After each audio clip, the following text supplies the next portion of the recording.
Continuamos con el siguiente caso del día de hoy. Se trata de un paciente de 9 años que ingresa por un estatus epiléptico. Se desconoce la semiología de la convulsión. Conocemos de antecedentes que el paciente había tenido una enfermedad de Kawasaki hacía unos años, que pues no había tenido complicaciones ni alguna otra consideración. Desde urgencias se le solicita una resonancia magnética simple cerebral. Acá tenemos flare axiales en un plano un poco más superior, un plano inferior y coronal, donde nuestro hallazgo principal es un aumento en la intensidad de señal que se localiza en la sustancia blanca principalmente subcortical del lóbulo parietal y occipital de manera bilateral. Igualmente vemos algunos otros focos de hiperintensidad en la sustancia blanca profunda de los lóbulos frontales. Este hallazgo lo caracterizamos mejor mirando las imágenes FLAIR coronales. Estos focos no presentaban restricción a la difusión evidentes en el DWI o en los mapas de AS, y al revisar pues las otras secuencias no había otras alteraciones. Entonces tenemos un caso que tiene edema de predominio pareto-occipital y que la clínica realmente solo es estatus epiléptico. ¿Será esto una isquemia o algo similar? ¿Serán las alteraciones de la imagen algo similar a una epilepsia? ¿Será que está convulsionando por una encefalopatía metabólica, hipoglicemia tal vez? ¿O esto será un PRES cuya manifestación se dio como convulsiones? En cuanto a la isquemia aguda, en niños tenemos pocos datos. Son algunos datos de adultos. Sabemos que la causa más frecuente es aterosclerótica, seguida por lacunares y cardioembólicos, usualmente estos últimos que pueden llegar a afectar múltiples territorios vasculares. La clínica no nos cuadra porque usualmente las isquemias cursan con déficits focales de inicio súbito, que dependen pues del territorio arterial. No es usual que sean convulsiones como primera manifestación. Si nos vamos a los territorios más frecuentes, tenemos que el territorio de la arteria cerebral media es el más común. Sin embargo, el territorio que nos interesa es uno de los menos comunes, que es la cerebral posterior. Y los hallazgos en imagen no nos cuadra porque la isquemia usualmente son unilaterales, son territorios vasculares bien definidos o en cuña, y pues con márgenes en cuña, y suelen presentar edema citotóxico que vamos a ver restringiendo en las secuencias de difusión. Como es este caso en el que vemos un paciente que tiene un déficit agudo, una hemianopsia contralateral a la lesión, con un aumento de la intensidad de señal en T2 en un área bien definida, que presenta aumento de señal en las secuencias de difusión, que se corresponden con una caída del coeficiente aparente de difusión, en un caso de una isquemia de una cerebral posterior. En cuanto al estatus epiléptico, en el estatus epiléptico podemos ver cambios en imagen que se van a ver porque al haber una actividad aumentada neuronal hay aumento del consumo energético que produce déficit de ATP, acidosis láctica, citoquinas inflamatorias y excitotoxicidad, que aumenta la permeabilidad de iones, que genera edema, que eventualmente cuando se perpetúa el proceso produce muerte neuronal. Podemos ver cambios hasta una semana después del evento, y estos pueden tener afectación local en relación al circuito en el que se da pues la actividad epileptogénica o un compromiso remoto. Los hallazgos principales son aumento de la intensidad de señal en T2 y puede ser variable en DWI dependiendo qué tanto haya afectado como el estatus epiléptico. Vemos usualmente edema cortical, y clásicamente se han descrito que son alteraciones unilaterales que pueden estar en el hipocampo, cuerpo calloso o tálamo, y este último se ha descrito particularmente en el tálamo posterior, el núcleo pulvinar.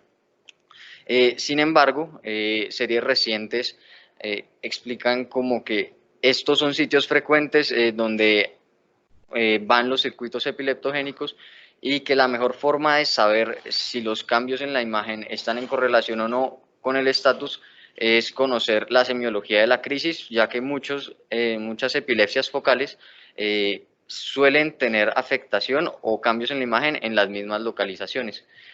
Podemos ver este caso, que es una paciente de 22 años, que ya tenía una epilepsia focal compleja conocida, con manifestaciones visuales.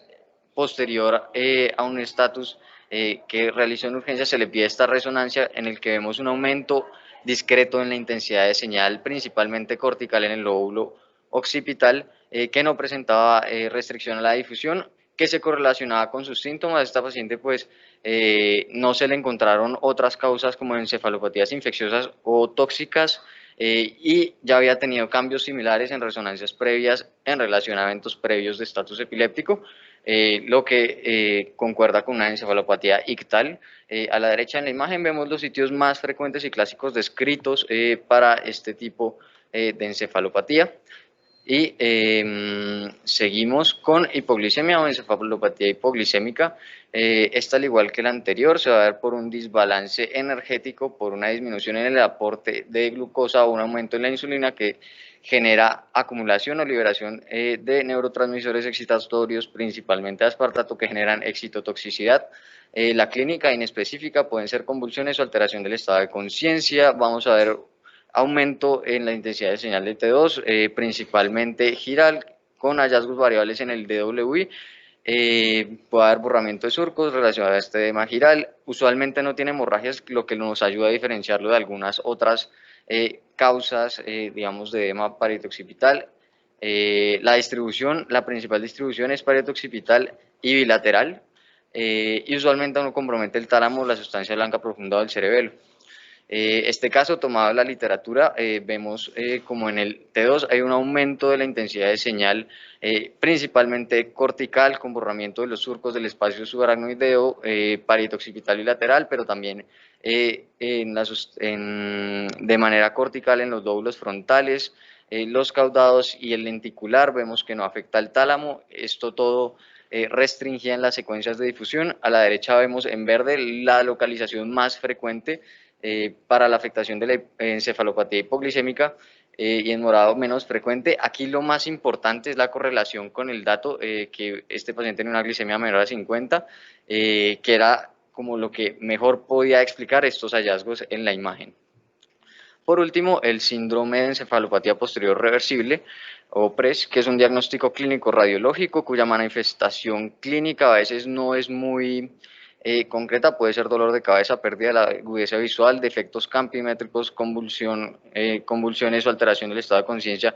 Esto último menos frecuente, tiene causas múltiples como el trasplante de médula ósea, sepsis, toxemia relacionada a embarazo, enfermedades autoinmunes y quimioterapia.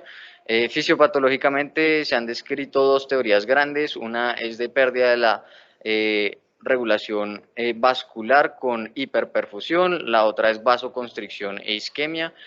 Sin embargo, posterior a estas dos teorías se han desarrollado más en las que la injuria endotelial, la activación endotelial juegan un papel importante, ya que las causas son heterogéneas en sí, lo que ha controvertido las teorías principales alrededor de este síndrome. Por imágenes lo vamos a ver como un edema principalmente vasogénico, o sea que respeta la corteza, de localización parieto-occipital, y una segunda presentación que es casi tan frecuente como la primera, que es frontal, y esta que es frontal característicamente está en las áreas limítrofes de irrigación vascular. Es variable presentar que presenten edema citotóxico, o sea, alteraciones en la difusión o hemorragias. Esto usualmente acarrea un mal pronóstico. Como es este caso tomado de la literatura, donde vemos aumento de la intensidad de señal de la sustancia blanca subcortical de los lóbulos occipitales, que se caracteriza mejor en el coronal, FLAIR, correspondiente con un PRES. Volviendo a nuestro cuadro diagnóstico, rápidamente podemos descartar isquemia por los hallazgos por imagen, y nos quedarían estas tres. Para estas tres hay una parte importante de correlación clínica. Por la localización, la epilepsia es usualmente más unilateral. Digamos, tenía una crisis que no conocíamos tanto la semiología. Sin embargo, no parecía ser una presentación y no había tanto edema cortical, por lo que lo podemos descartar.